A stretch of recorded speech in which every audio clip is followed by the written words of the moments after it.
এক রাজা, রাজার দরবারে এক বান্দর থাকত।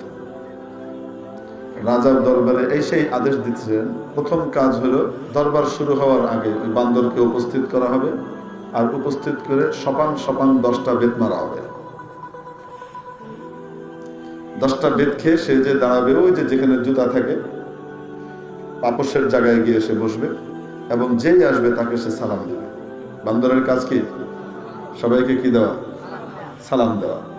কোথায় দাঁড়িয়ে? পাপসের ওখানে দাঁড়িয়ে।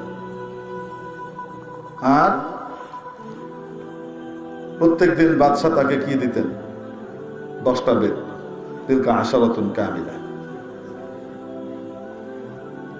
এখন প্রতিদিন ইমাইল খায় বান্দর, আর সালামের কাম করে। জিজ্ঞেস, সালাম মানে স্যালুট আর কি, স্যালুট করে। তো মন্ত্রী মশাই একদিন বললেন, মহারাজ, একটা অবলা জীব, এটারে খামাখা প্রত্যেকদিন মেরে কি লাভ? এটা তো একটা অত্যাচার, একটা জুলুম। বাদশাহ বললেন, রাজ্যটা তো তুমি চালাও না, আমি চালাই। যদি এটা তুমি বুঝতা তো আল্লাহ তোমার এখানে বয়, তুমি বুঝবা না আমি কেন এটা করি। না মহারাজ, আপনার ইচ্ছা, আমার কিছু বলার নাই, তবে না মানলে ভালো। বাদশাহ বললেন, ঠিক আছে, কালকে থেকে মায়ের বন্ধ, যাও, কালকে থেকে আর কি করা হবে না। এখন 10টা বেত মারা বন্ধ। প্রথম দিন যখন বেত মারা হয়নি, এখন বান্দর চিনে চিনে সালাম দেয়, সবাইরে দেয় না। কাউরে স্যালুট করে, কাউরে স্যালুট করে না। এরপরের দিন কাউরে স্যালুট করে না, চুপচাপ চাইছে দেখে। এরপরের দিন একটু আগায় ভিতরে আছে, এরপরের দিন আরেকটু আগায় আরেকটু ভিতরে আছে, এরপরের দিন আরেকটু আগায় আরেকটু ভিতরে আছে। এরপরের দিন মন্ত্রীরা যে চেয়ারে বসে ওইখানে গিয়ে বসে। বাদশাহ কিছু বলে না। এরপরের দিন বাদশার পায়ের কাছে গিয়ে বসে। এরপরের দিন বাদশার পিছনে বসে। এরপরের দিন বাদশার যে সিংহাসনের হাতল ওখানে গিয়ে বসে। এরপরের দিন লাফ দিয়ে উঠে বাদশার ঘাড়ে চাপছে। বাদশাহ বলে, বেতন। সপাং সপাং বেত লাগানো হলো 10টা, সাথে সাথে সে ওইখানে গিয়ে দাঁড়াইলো, ওই পাপসের ওইখানে, আবার সেই স্যালুট শুরু হলো। বুঝে আসছে না? আসে নাই? এখন মন্ত্রী সাহেবকে বাদশাহ জিজ্ঞেস করতেছে, বুঝে আসছে? বুঝে আসছে? এই বাইরে অবলা, অবলা তখন হয় যখন বেত চলে। এ হলো বান্দর, তুমি চিনো না বান্দরের রুচি প্রকৃতি, ঠিক ঠিক। এখন দেখা যাইতেছে আমাদের দেশে কিছু বান্দরের প্রাদুর্ভাব ঘটছে, কিছু দুপে বান্দরের জন্ম হয়েছে। এগুলা নিজেদেরকে বান্দরের ছাউ বানানোর জন্য উঠে পড়ে লাগছে, আছে না নাই? বলেন না কেন? তো বান্দরের সাথে ভাষা কোনটা হয় বলেন তো দেখি, মনে আছে না নাই? তো কুত্তার জন্য, কুকুরের জন্য যেমন মুগুর লাগে, বান্দরের জন্য এরকম চাবুকের প্রয়োজন পড়লে আপনারা রাজি আছেন তো ইনশাআল্লাহ? সরকার যদি কয় যে বান্দরের পিটাইতে হইব, একটু আপনারা মাঠে নামবেন তো ইনশাআল্লাহ? সরকার হুজুর আমাদেরকে বান্দর পিটাইতে নামতে বলবে কেন? কারণ সরকাররেও তো বান্দরের ছাউ বানাই দিছে। কত বড় তো আপনি চিন্তা করে দেখেন, কয় না কেন? তো নিজের মান সম্মান বাঁচানোর জন্য তো বান্দর পিটানির দরকার পড়তে পারে, ঠিক কি? তবে দেখেন, নিজেরা করতে যায় না, আইন শৃঙ্খলা বাহিনী আছে, তারাই সাইজ করবে। কি বলেন আপনারা? ইনশাআল্লাহ। মেরে মুহতারাম দোস্ত, অধুনা সময়ে নগদ সময়ের হিসাব করেন। সিলেবাসের ভিতরে ইসলাম বিধ্বংসী, আকীদা বিধ্বংসী, মানব জাতির জন্য অপমানকর বিভিন্ন থিওরি সিলেবাসের ভিতরে ঢুকিয়ে দেওয়া হলো। পর্দার ব্যাপারে বিশুদ্ধার করা হয়েছে। পর্দা যারা করত তারা বুদ্ধিহীন, তারা বোকা, তারা গোড়া। 100-200 বছর আগেকার সেই সমস্ত ঘটনাবলী এখন এনে তুলে সিলেবাসের ভিতরে ঢুকিয়ে দেওয়া হয়েছে। জাতি জানে না। মানুষের অতীত পরিচয়কে ভুলিয়ে আদম সন্তানের পরিবর্তে তাকে বানরের সন্তান হিসেবে পরিচিত করবার জন্য পায়তারা অলরেডি শুরু হয়ে গেছে, সিলেবাসের ভিতরে ঢুকে গেছে। জাতি জানতো না, জাতিকে এই সম্পর্কে সচেতন করেছে। জাতিকে তাদের মানব এবং মনুষ্যত্বের পরিচয় শিখিয়েছে নতুন করে আলেম ওলামারা, ঠিক কি ঠিক না? আজকে যদি জাতিকে বান্দরের সন্তান হওয়ার কবল থেকে বাঁচাবার জন্য কেউ নেমে এসেছে, তো তাহলে আলেম ওলামা নেমে এসেছে।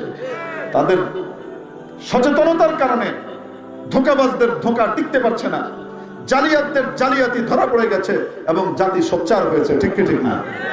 মেরে মুহতারাম দোস্ত আজিজ ও বুজুর্গ, আপনারা মনে করেন না এই বিবর্তনবাদ সিলেবাসের ভিতরে শুধু বিবর্তনবাদ নয়, সিলেবাসের ভিতরে পর্দা, সিলেবাসের ভিতরে আরো বিভিন্ন রকমের ইমান বিধ্বংসী, ইসলাম বিধ্বংসী জিনিস খুব কৌশলে ঢুকিয়ে দেওয়া হয়েছে। পর্দার ব্যাপারে যা এসেছে আমি যদি আপনাদেরকে এখন সেটা বইয়ের থেকে পড়ে শোনাই, আমার কাছে আছে এখানে, আমি যদি পড়ে শোনাই আপনাকে, তাহলে আপনি হয়রান হয়ে যাবেন।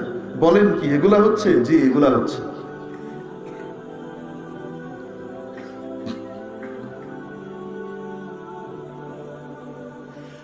বইয়ের ভিতরে এসেছে এক লোক, এক মহিলা তার পরিচারিকা সহ স্টেশনে এসেছে, রেল স্টেশনে, পর্দানসীন মহিলা স্টেশনের প্ল্যাটফর্মে নিচ থেকে উঠতে পারছে না, ট্রেন চলে এসেছে, ট্রেন এসে থেমে আছে। তো কুলিটুলিরা তাকে উঠাবার জন্য চেষ্টা করতে গিয়েছে, তো পরিচারিকা বলেছে খবরদার, উনি পর্দা করেন, ওনার গায়ে আপনারা হাত দিবেন না। তো পরিচারিকা একাই টেনে টুনে উঠানোর জন্য কি করছে, চেষ্টা করছে, কিন্তু পারছে না। আধা ঘন্টার উপরে ট্রেন অপেক্ষা করে ট্রেন পরে চালু হয়ে গেছে, ট্রেন চলেছে, আর ওই মহিলা ট্রেনের তলে কাটা পড়েছে। আছে এখানে বইয়ের ভিতরে সিলেবাসের অংশ। কি বোঝানো হলো? যারা পর্দা করে তারা গোড়া। বুঝেন নাই মনে হয়? তারা বোকা। বর্তমান সমাজের মেয়ের সামনে, নারীদের সামনে, পুরুষদের সামনে যারা পর্দাকারী তাদেরকে বুদ্ধিহীন, গোড়া, তারা বাস্তবতা বুঝে না। এই বিষয়টা কি করলো? ফুটিয়ে তুললো। আমার প্রশ্ন হলো, সবসময় মনে রাখবেন, বাতিলের কথার ভিতরেই হকের জবাব নিহিত থাকে।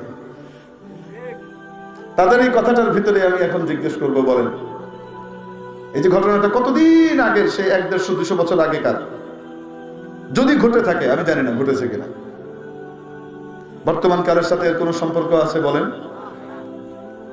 এটা তুলে ধরার ভিতরে আপনি বলেন তো দেখি, একটু চিন্তা করলে খুঁজে পাবেন। ট্রেনের কাছে ট্রেনের সময়ের দাম অনেক বেশি ছিল, এই জ্যান্ত মানুষটাকে কেটে দিয়ে চলে দিতে তাদের কোনো দ্বিধা হয়নি। আছে না নাই? এটা কিন্তু বোঝানোর উদ্দেশ্য না। উদ্দেশ্য হলো পর্দা যারা করে তাদের অবস্থা হলো এই। বেগম রোকেয়ার ঘটনা উল্লেখ করা হয়েছে। উনি দিল্লি গিয়েছিলেন কোনো কাজে, ওখানে গিয়ে কেউ বোরকার প্রশংসা করেছে, সেটার উত্তরে উনার কিছু অভিজ্ঞতা উনি শুনিয়েছেন, যে বোরকা পরিধানকারী মানুষদেরকে দেখে কলকাতাতে হিন্দু ছেলেপেলেরা ভূত ভূত করে পালিয়ে গেছে ভয়ের চোটে। আমি আপনাকে জিজ্ঞেস করি, বেগম রোকেয়ার ওই কাহিনীর সাথে বর্তমান সমাজের ইতিহাস এবং সমাজ বিজ্ঞানের সম্পর্কটা কোথায়? কেন আনা হলো বলেন তো দেখি? পর্দাকে উৎসাহিত করবার জন্য। বলেন না কেন? এরকম জঘন্য আরো অনেক কিছু আছে।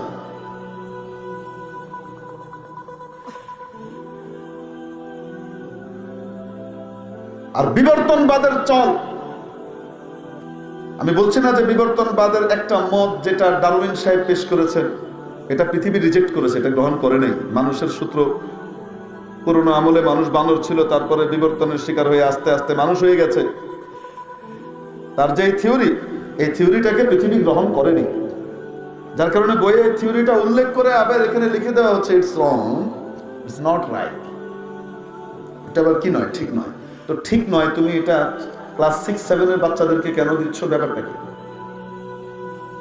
এরকম বাজে মত, তুলনামূলক বিশ্লেষণ, ধর্মীয় আলোচনা কখন হয়?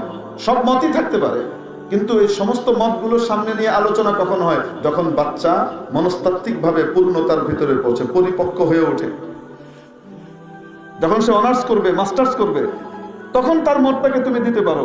কিন্তু ছোট্ট অবস্থায় এই বাচ্চার সামনে এই সমস্ত জিনিসগুলো দেওয়া মানে অবচেতন ভাবে ভুল ভাবে একটা থিওরি তার মাথার ভিতরে ঢুকিয়ে দেওয়া, ভবিষ্যতে এটাকে কিভাবে এক্সিকিউট করা যায় সেটার দিকে আগানো। সুদূর প্রসারী এর ভিতরে কি আছে, ষড়যন্ত্র রয়েছে। আমরা জানতে পেরেছি যে সরকার একটি কমিটি করে দিয়েছে, যে সেই কমিটি পুনরায় সিলেবাসের এই সমস্ত আপত্তিকর বিষয়গুলো নিয়ে দেখবে, নতুন করে রিপোর্ট পেশ করবে এবং তারপরে এগুলো কি হবে, ঠিকঠাক হবে। আবার মজার একটা জিনিস কি জানেন, ইংরেজের একটা সিস্টেম আছে, জাস্টিস ডিলেড, জাস্টিস ডিনাইড। কোন বিষয়কে তদন্তের নামে আস্তে করে হিমাগারে পাঠিয়ে দাও, বাস তারপরে এটা মানুষ আস্তে বেরিয়ে যাবে। আমি বলছি না যে সরকারের কোনো সদিচ্ছার অভাব আছে, আমি বলবো সরকার নিশ্চয় সচেতন হয়েছে, করছে, কিন্তু আমি মনে করি শুধু এতটুকু যথেষ্ট নয়। যারা এই ধরনের অপকর্ম মার্কা কাজগুলো করে গোটা দেশের ভিতরে অস্থিতিশীল পরিবেশ তৈরি করার পায়তারা করেছে, এদেরকে আইনের আওতায় এনে এদেরকে জেলে পোড়া দরকার, এদেরকে কঠিন সাজা দেওয়া দরকার, যেন ভবিষ্যতে আর কেউ এই ধরনের অপকর্ম না করে। মেরে মুহতারাম দোস্ত, আপনি লক্ষ্য করে দেখেন যুক্তি কি, আস্তে আস্তে আস্তে আস্তে দিনে দিনে বিবর্তনের শিকার হয়ে আস্তে আস্তে বান্দর মানুষ হয়ে গেছে।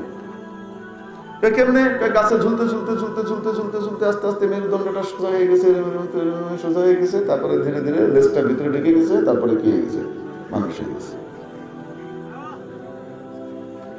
আচ্ছা বলেন তো দেখি, নিম গাছ কোনোদিন আম গাছ হয়েছে? নিম গাছ কোনো সময় কাঁঠাল গাছ হয়েছে বিবর্তনের শিকার হয়ে? 1000 কোটি বছর আগ থেকেই তো নিম গাছ নিম গাছই আছে, আম গাছ আম গাছই আছে, ঠিক ঠিক। এক অবাস্তব থিওরি। আর যে যুক্তিতে বলা হইতেছে বান্দর আস্তে আস্তে সোজা হয়ে কি হয়ে গেছে, মানুষ হয়ে গেছে, তো আজকালকার বান্দর যারা আছে, এই বান্দররা সব কোথায় আছে? ঘরে থাকে না এখনো গাছে লটকায় ঝুলে? তো ঝুলতে ঝুলতে একটাও কেন এত বছরের সোজা মানুষ হইল না?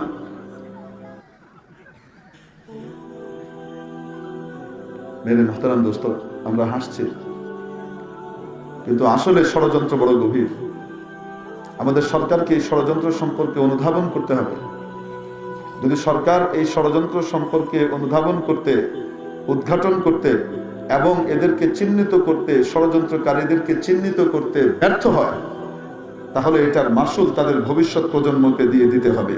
দেশীয় কৃষ্টি কালচার, বাঙালি কৃষ্টি কালচার, আমি মুসলমানের কৃষ্টি কালচারের কথা বলছি না, আমি বলছি আমার দেশের, এই দেশের একটা কৃষ্টি কালচার আছে না নাই? বলেন না কেন? আমার দেশের কৃষ্টি কালচার কি পারিবারিক বন্ধনহীন না পারিবারিক বন্ধন সম্পর্কিত? বলেন, পারিবারিক বন্ধন ছাড়া না পারিবারিক বন্ধনওয়ালা? জি, আমাদের এই দেশের কালচার কি ন্যাংটা হয়ে ঘোরাফেরা করা? আমার দেশের হিন্দু বধূ, আমি আমার ছোটবেলায় আমার খেলার সাথী ছিল, ছোটবেলায় আমরা যে বাড়িতে থাকতাম সেই বাড়ির এক ফ্ল্যাটে উপরে 8 তলাতে এক হিন্দু ফ্যামিলি থাকতেন। ওরা বাচ্চারা আমাদের সাথে খেলতো,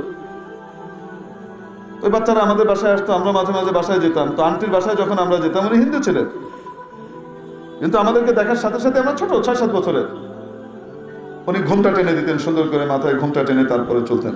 বলেন তো দেখি, এই যে শালীন এবং লাজুক পোশাক পরিধান করা, এটা আমাদের বাঙালি কৃষ্টি কালচারের অংশ, ঠিক কি ঠিক না? মেরে মুহতারাম দোস্ত, কোরআন কি বলে এটা পরে বলবো। আমাদের কৃষ্টি কালচারের কথা চিন্তা করে দেখেন। আর যদি কোরআন দেখতে চান তো কোরআন পরিষ্কার করে বলেছে, ইয়া আইয়ুহান নাসু তাকু রাব্বাকুম আল্লাযী খালাকাকুম মিন নাফসিন ওয়াহিদা ওয়া খালাকা মিনহা যাওজাহা ওয়া বাসসা মিনহুমা রিজালান কাসীরান ওয়া নিসাআ। ও মানব জাতি, তোমরা ভয় করো ও তোমাদের রবকে, যিনি তোমাদেরকে সৃষ্টি করেছেন একটি মাত্র প্রাণ থেকে, একজন মানুষ থেকে। জোরে বলুন, তিনি কে? আদি পিতা হযরত আদম, যাকে মাওলা সৃষ্টি করেছেন নিজ কুদরতি হাতে আরশে আজিমের নিচে জান্নাতুল ফেরদাউসে 7 আসমানের উপরে। ওয়া খালাকা মিনহা যাওজাহা, এরপরে তার অংশ নিয়ে তার কাছ থেকে তার স্ত্রীকে তৈরি করেছেন। হাদিস শরীফের মধ্যে নবীজি জানিয়েছেন, হযরত আদমকে বানানোর পরে রব্বুল আলামিন হযরত আদমের বাম পাজরের হাড় একটা আলাদা করে নিয়ে ওটা থেকে আম্মা জান হাওয়াকে তৈরি করলেন। তৈরি করে তারপরে দুইজনকে রেখে দিলেন জান্নাতে। মাবুদ তারপরে বলেন ওয়াবাসসা মিনহুমা রিজালান কাসীরান ওয়া নিসাআ, এরপরে এই দুইজনকে দিয়েই, এই দুইজনের মাধ্যমেই গোটা পৃথিবী জুড়ে নারী পুরুষ দিয়ে ভরে দিলেন। বহু সংখ্যক নারী পুরুষ দিয়ে গোটা পৃথিবীকে ভরে দিলেন। তাহলে মানব জাতির আদি কে? আদম আলাইহিস সালাম। ঠিক কি ঠিক না? যারা ইনোসেন্ট ভালো মানুষ, তাদের জন্য নম্রতার মাধ্যমে ইসলামের প্রচারের ব্যবস্থা। আর যারা ইসলামের বিরুদ্ধে গরম হয়ে দাঁড়াবে, কুকুরের জন্য মুগুরের ব্যবস্থাও ইসলামে আছে না নাই? কোন সময় মুগুর লাগলে দিতে পারবেন তো ইনশাআল্লাহ আপনারা?